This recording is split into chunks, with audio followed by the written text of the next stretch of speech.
Okay, what we're going to learn today is how to do a cutout.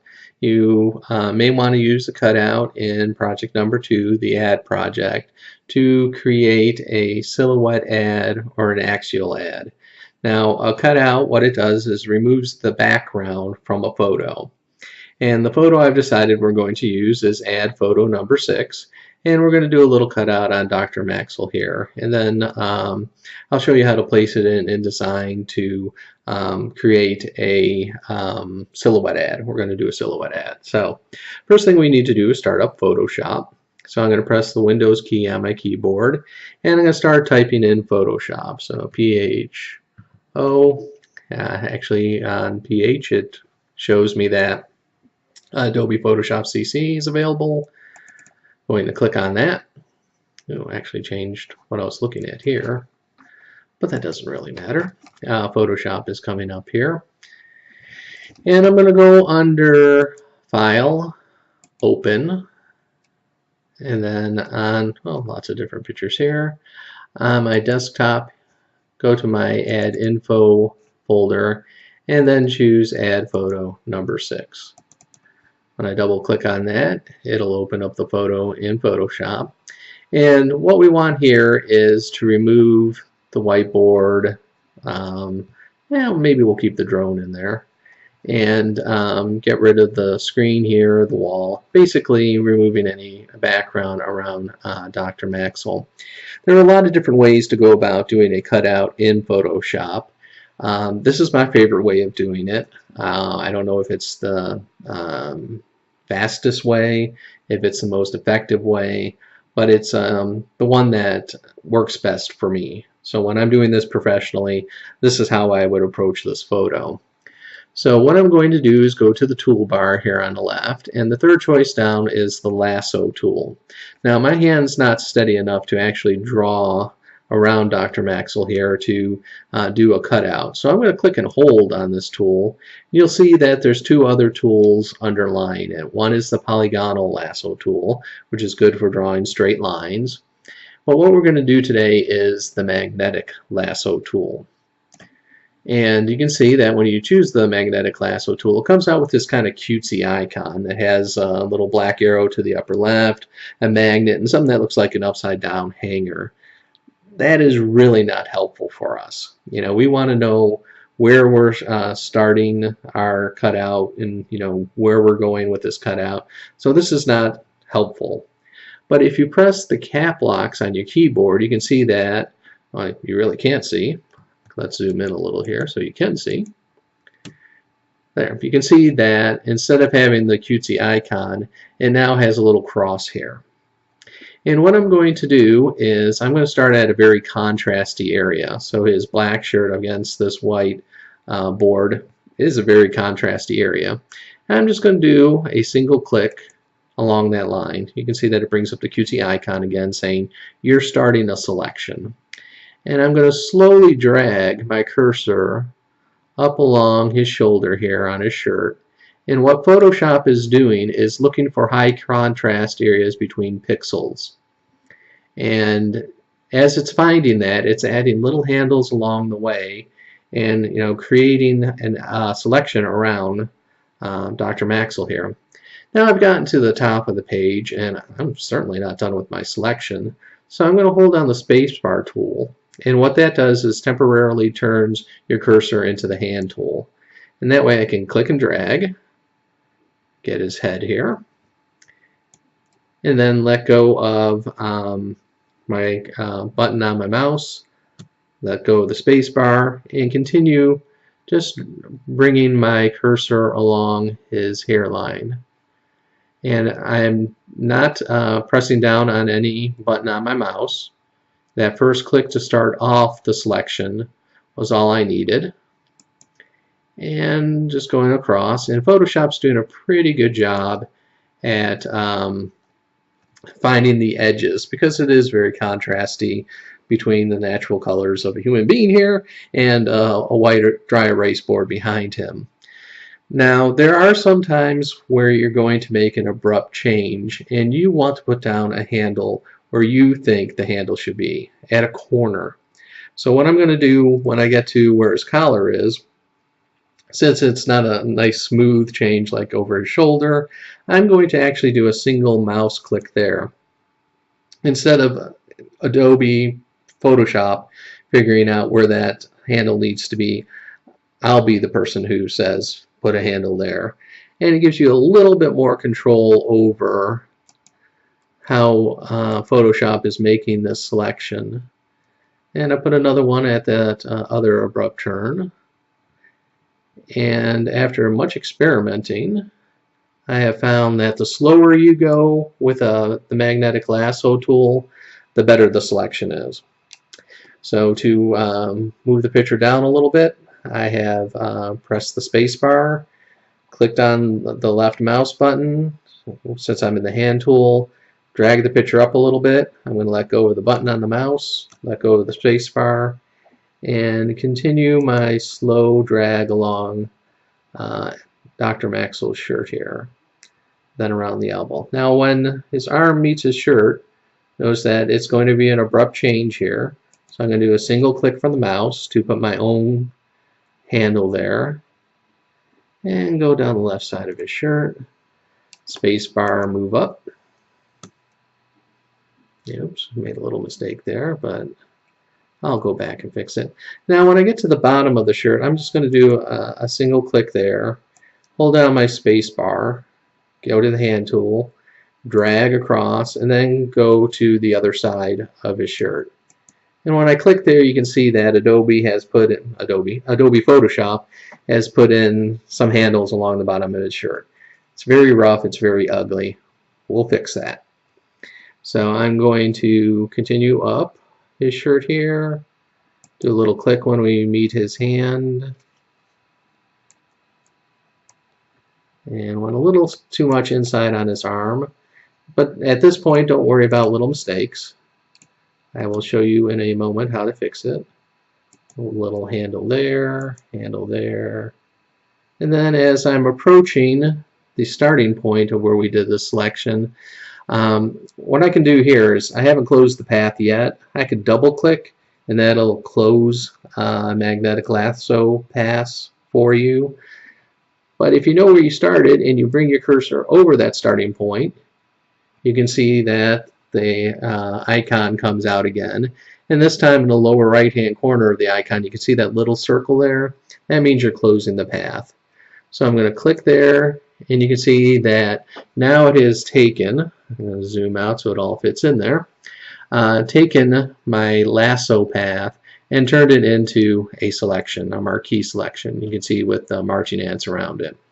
Now, this isn't a perfect selection. As we zoom in, I'm going to zoom in quite a bit. We're not going to worry about the hair on his chinny chin chin there, but I'm looking along the edges to see major mistakes. And that's not a major mistake right here. It's a little tiny one.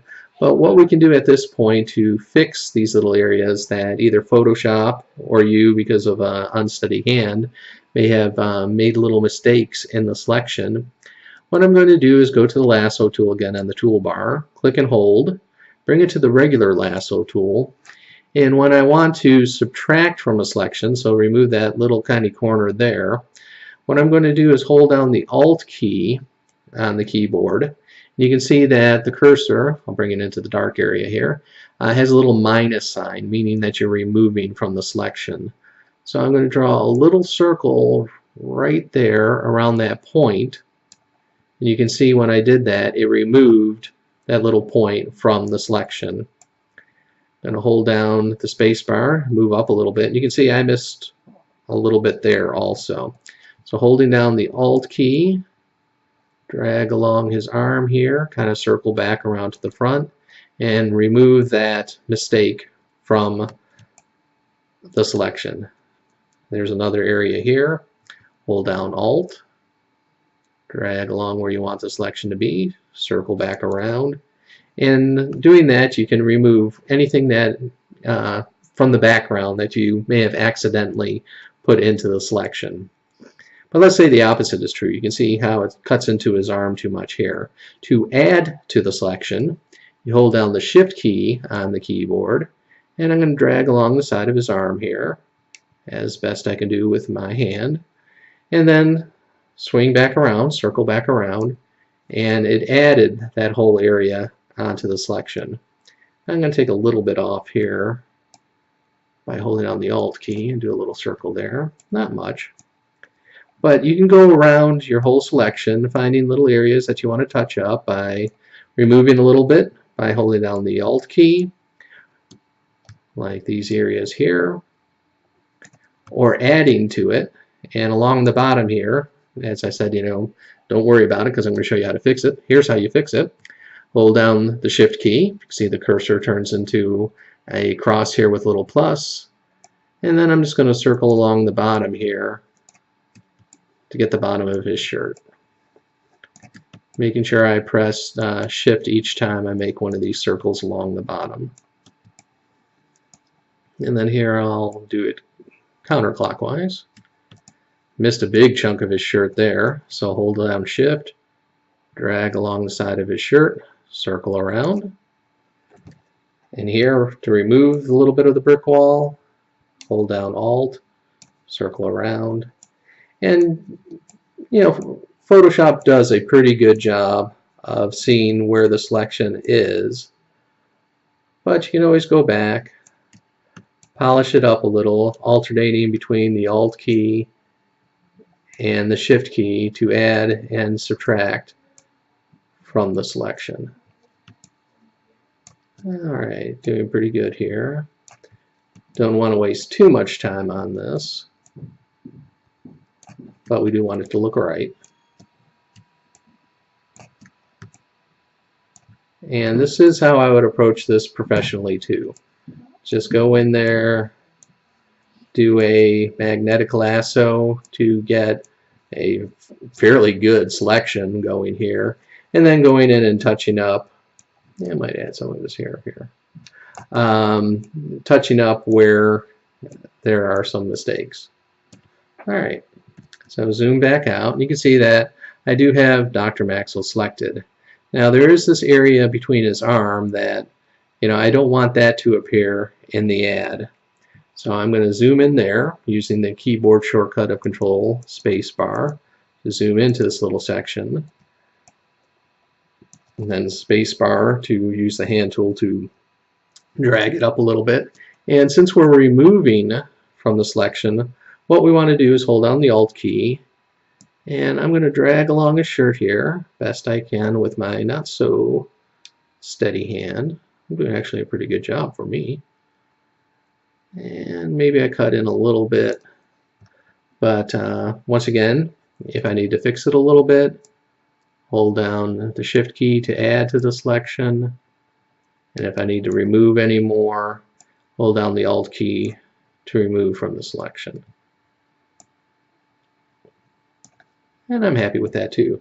So now when we do the cutout, it'll also remove that space from under his arm. And that's the same way I could bring in the drone too. I can hold down the Shift key and add to the selection and then select in the drone. But since I'm trying to show you how to do a cutout, I'm not going to worry about the drone here. We'll just have Dr. Maxwell here. So when you have a selection like this, one of the things you can do to remove the background is just literally to delete it. And to do that, you could go under Select, Inverse, and now instead of Dr. Maxwell being selected, it's the background that's being selected. And if we hit the delete key on your keyboard, it's going to ask you what content you want for your background. I'm going to change that to white. And blending mode, I don't want it multiplied, I want it normal. And then if I click OK, you can see, ta-da, we have a cutout of Dr. Maxwell. Now, that's a little less sophisticated way to do it. A more sophisticated way would be to do what's called a clipping path. So if we wanted to keep this the way it is, we can do a file, save as, and well, I'm actually going to Should I save it at this point? No, I'm not going to save it at this point. I could save this and maybe call it uh, Cutout, no background. But since I want to show you how to do a clipping path, the more sophisticated way of doing it, we need to go a couple of steps back. So on this little panel here, you can see the top one kind of looks like a traffic light here with a little arrow going up to the top. This is your history palette. And what it does is show you all the steps you have taken. And depending on the memory of your computer, you can go back, well, in my case, all the way to when I opened up the image. But I don't want to go that far back.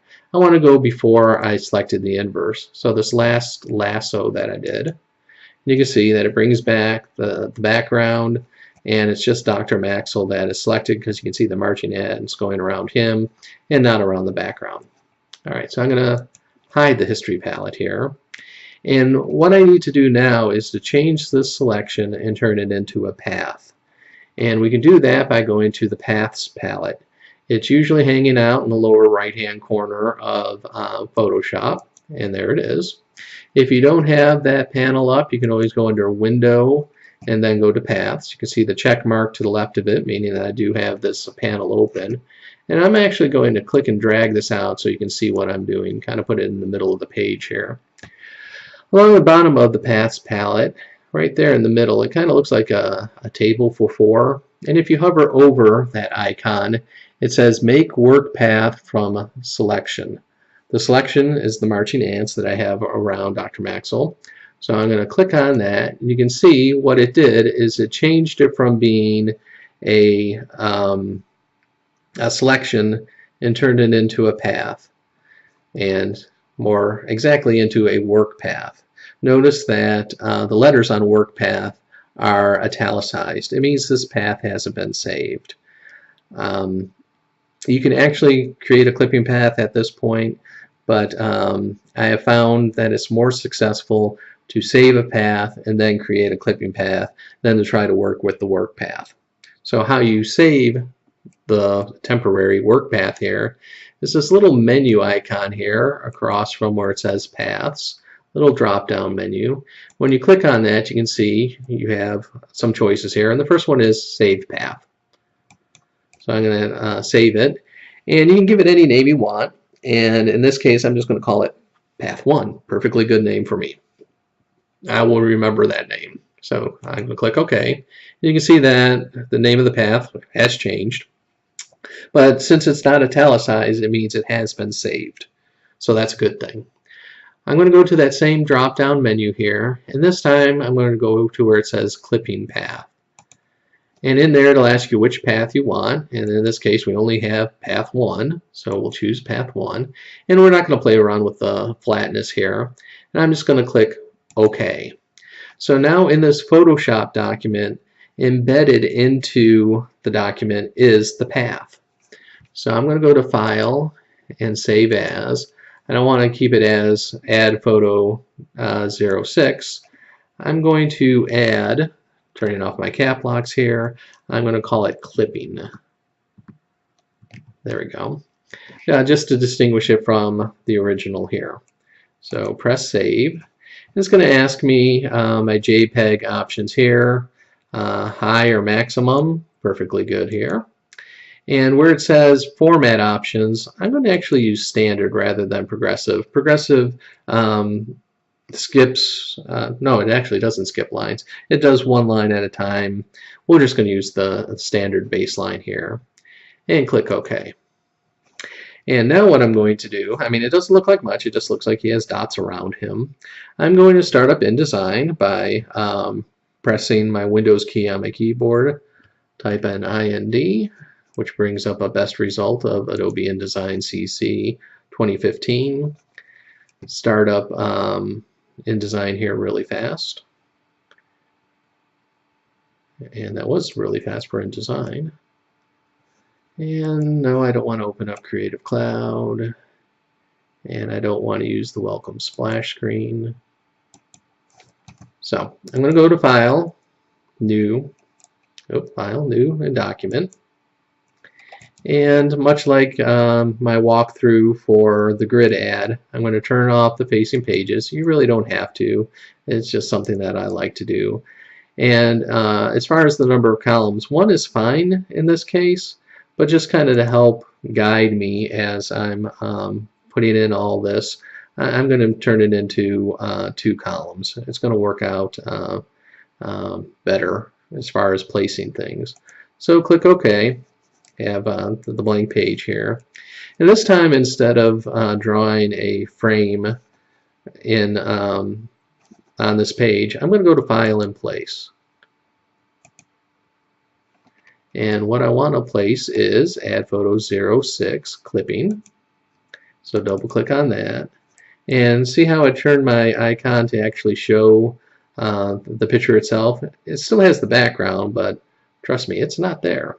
I'm going to start in the upper left-hand corner here and then drag all the way down to the bottom of the page. And by doing it this way, it'll keep everything in proportion and fill up the page. So when I let go, Dr. Maxwell. And notice that it doesn't have the background. It just has him there in proportion. And what we want to do is wrap the text elements around him. So I don't think I want all of him. So I'm going to go to the selection tool. Excuse me, this isn't in design, so I'm going to use the selection tool, grab one of the side handles here, and maybe about that far in, and move them over to the left side. This way I have lots of area on the right side, the second column here, to put the text elements around him. And to put the text elements around him, well, let's just place some placeholder text just to show you how you would do it. So I'm going to go to the Type tool here, and this time I'm going to draw my box backward from how I usually do it. So I'm going to start in the lower right-hand corner. Click up to the upper right, which I'll make the top of his head. And instead of copying and pasting in the ad copy that I have given you on it's not called On Course anymore, Canvas, I'm just going to right click on it, and one of the choices you have in a text box after you right click on it is fill with placeholder text. And it's just going to bring up what is called Greeking. And you can see it doesn't really say anything, and it's not Latin either. It's just random letters put together in a way that, you know, sort of looks like copy, and it's a good way to see what an ad's going to look like without having to use actual copy itself. So when a designer needs to mock up an ad or any type of design, they can always use this kind of placeholder text, or what used to be called Greeking. Now you can see that the text does go on top of Dr. Maxwell here. So what I want to do is I want to do a text wrap around Dr. Maxwell. So I'm going to go to the selection tool, click on Dr. Maxwell, go to my text wrap palette. If it's not one of your panels on the side here, you can go to Window and Text Wrap here, or Control-Alt-W. And here I can once again go to the wraparound bounding box. Oh, I lost my click or selection on Dr. Maxwell. I can go around the bounding box. That's not what I want. What I want is this third choice, which is wrap around object shape. And you can see that it does wrap around the cutting or clipping path that we created. And you can see down on wrap options, I'll actually pull this out a little bit, where it says contour options, it says same as clipping. Now your other choice is bounding box, detect edges. So if you saved it that one way where we just eliminated the background, that's the option you're going to use to have InDesign find where the path should be. With using the same as clipping, you have more control over exactly where that path is. And we could have had it just as an embedded path or as the graphic frame, but same as clipping, since we created the clipping path, works for us here. Now notice some of the text gets in really tight to them, so we want to do a little offset. So up here on the offset, I'm going to type in 1p for 1 pica. And you can see that it kind of just pushes out the text a little and puts a nice pica space in between the image and the text. And I'm going to put the text wrap panel back, click on a neutral area and press W, and you can see that it creates this nice wraparound contour around the clipping path. So if we're going to use this for an ad, all we would have to do is maybe move this text box down a little, go back to normal mode here, put a text box here at the top for the headline. Let's see, was fulfill your promise. And I've been using Impact for my headlines because it's a nice sans serif font. Use Control-Shift greater than to enlarge your headline. And that's about as far as I can get. And then using the selection tool, make this box smaller here. Move up the text here so it's about a pica underneath the headline. And I'm just going to eyeball that. Maybe scooch up on the bottom here. And well, I'm going to use the same method to place the ad logo as I did placing our clipped image. So File, Place, double click on Add Logo, and I'm going to start right here on his wrist, drag it over to the right. You can see it fits the whole logo in there. And I'm going to shift it up a little so it's just underneath the text here. Do a little text box underneath the logo, and I'm just going to type in the URL for IUS, and that's www.ius.edu. Make that bold and large. And for a silhouette ad, you want the text elements to wrap around, so you would want the contact information. But for balance, since this image is heavy on the left, I might actually make this flush right to help out with the balance a little bit. Let's see how this looks. It looks weird. I think it needs to be centered under the logo to look right. And remember, rule 1 of design is if it looks right, it is right. So we want this to look right and be right. So I'm just going to go under here to the contact information, go to the control panel, align center, and that is a actually really good silhouette ad. With an axial ad, you might chunk out the copy so it'll be in little square boxes, and using the vertical photo kind of like a flag post. And but remember the design elements of balance, proportion, and dividing this page into 2 columns really helped with that proportion too. But that's how you do a cutout or clipping path using Photoshop, and this is what it'll look like when you put it into InDesign.